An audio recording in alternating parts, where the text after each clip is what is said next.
90%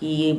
لیے اپیل دائر کر جو لوگ بھی آ رہے ہیں وہ اپیلیں دائر کرنے کے لیے کاغذات نامزدگی کی مستردگی کے خلاف،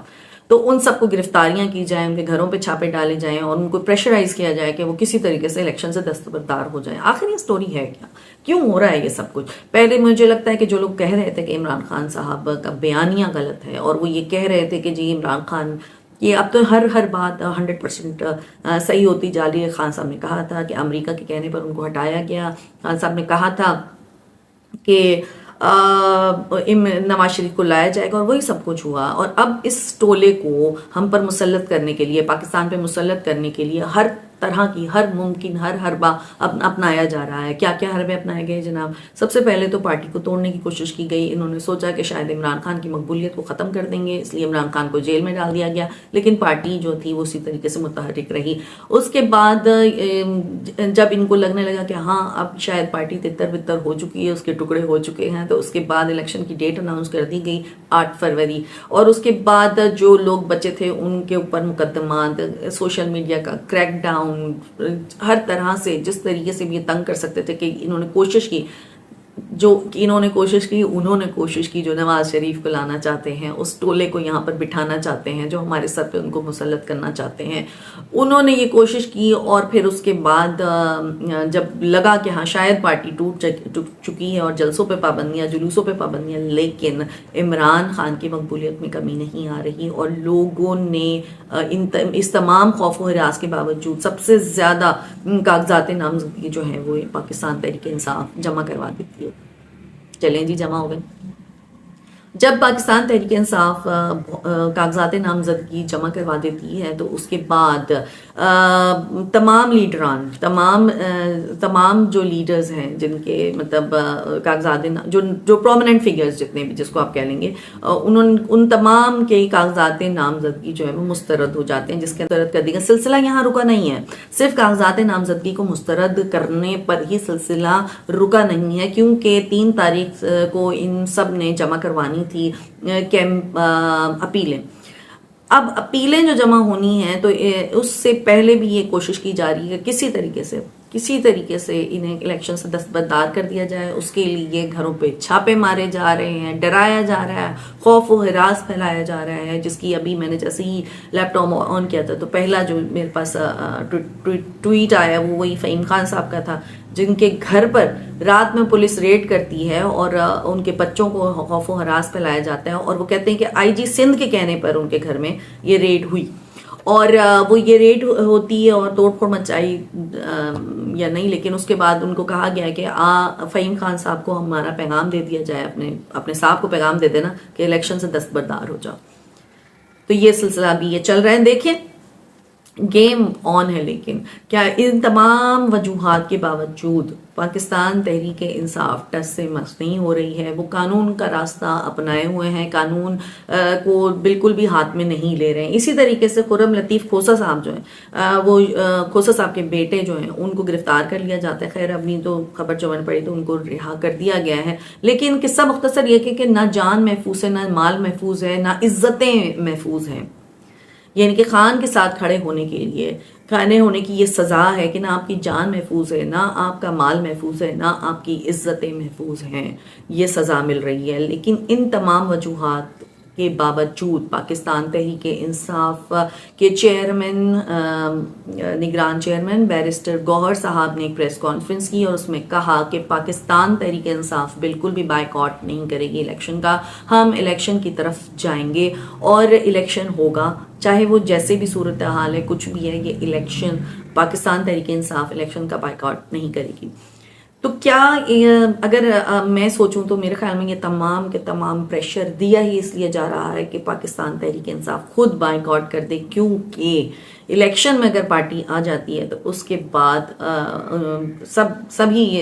ایک روز روشن کی طرح یہ چیز عیاں ہو چکی ہے کہ عوام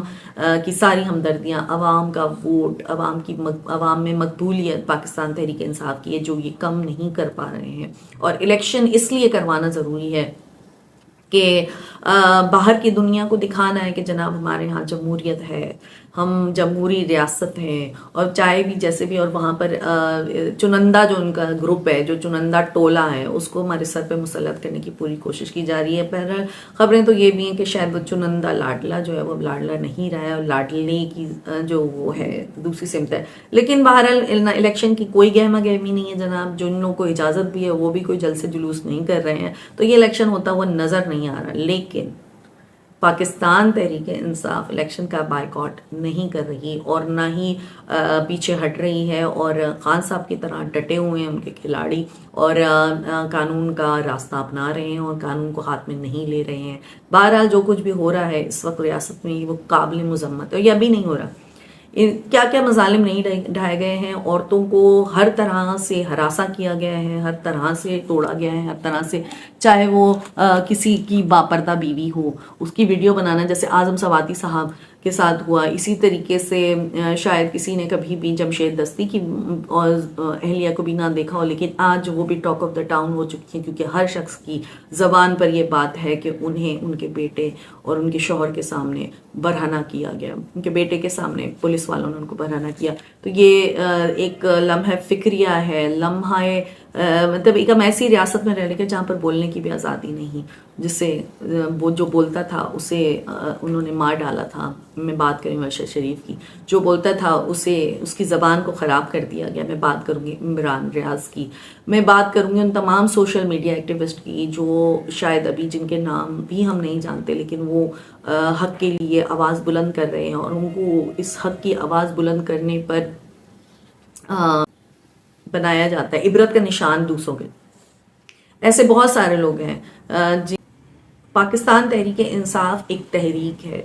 یہ کوئی سیاسی پارٹی نہیں ہے، اور یہ انصاف کی تحریک ہے، انصاف کے حصول کی تحریک ہے، اور یہ حقیقی آزادی کی تحریک ہے۔ ایک ایسی آزادی جس میں ہم اپنے فیصلے، اپنے ملک کے فیصلے ہم خود کریں گے، عوام کرے گی، کیونکہ یہ پاکستان ایک جمہوری ریاست ہے جہاں پر تمام چیزیں عوام کی بہتری کے لیے ہوتی ہیں، اور عوام کے لیے حکومت بنائی جاتی ہے، اور عوام ہی اپنے نمائندے منتخب کرے گی۔ لیکن افسوس کہ اس وقت جو کچھ بھی ہو رہا ہے پاکستان میں، اس میں عوام کا تو بالکل بھی کچھ نہیں سوچا جا رہا۔ مہنگائی کی بھٹی میں پستی ہوئی عوام، بے روزگاری اتنی ہو چکی ہے کہ روزگار کے کوئی مواقع نظر بھی نہیں آ رہے ہیں، کتنی ساری فیکٹریز بند ہو چکی ہیں۔ ایک فیکٹری بند ہونے کا مطلب اس کے اندر سے کتنا کارکن کتنا جو در ورکر ہے وہ آپ کا بے روزگار ہو جاتا ہے، اور پھر کوئی سدے باب بھی نہیں کہ آپ اس کو جاب کیسے ملے گی۔ تو ایسے میں چوریاں، چکاریاں اور گداگری آف کورس یہ سب کچھ بڑھ رہا ہے۔ آئے دن فیکٹریز پتہ نہیں کیوں کراچی میں جل رہی ہیں، مجھے یہ سمجھ میں نہیں آ رہا۔ پہلے پورٹ قاسم پہ ہوا، پھر کورنگی میں ہوا، اب جگہ جگہ پر آپ کو یہ نیوز سنائی دے رہی ہے کہ مطلب کبھی کوئی فیکٹری جل رہی ہے، کبھی کوئی مال جل رہا ہے۔ یہ خبر، یہ بات مجھے کچھ ہضم نہیں ہو رہی، اگر آپ کو سمجھ میں آئے تو مجھے بتائیے گا ضرور۔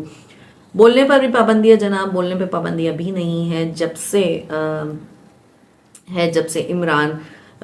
ارشد شریف نے بات کرنا شروع کی تھی۔ ارشد شریف کی زبان کو بند کرنے کے لیے گولی پیچھا کرتی کرتی کینیا پہنچ گئی تھی، اور ان کو جان سے ہاتھ دھونا پڑے، ان کو شاید نشان عبرت بنانے کی کوشش کی گئی تھی کہ چپ ہو جاؤ ورنہ یہ حشر کر دیا جائے گا۔ لیکن عمران ریاض چپ نہیں ہوئے، وہ بولتے رہے، اور پھر ان کو نشان عبرت بنانے کی کوشش کی گئی اور ان کی زبان خراب کر دی گئی۔ لیکن پھر بھی لوگ ہیں جو بات کر رہے ہیں۔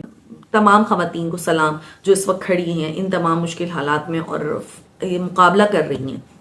ان تمام چیزوں کا جو مقابلہ کر رہی ہیں، اپنی عزت، جان اور مال کو داؤ پہ لگا کر۔ اللہ تعالیٰ پاکستان کا حامی و ناصر ہو، اور پاکستان میں اترے وہ فصل گل جسے کبھی بھی خزاں نہ آئے۔ یا اللہ میرے وطن کی بھی حفاظت کرنا، اور ہم سن 2024 میں دیکھیں وہ آزاد حقیقی آزاد پاکستان جس کا خواب عمران خان نے دیکھا ہے اور آپ سب نے دیکھا ہے۔ پاکستان زندہ باد، عمران خان پائندہ۔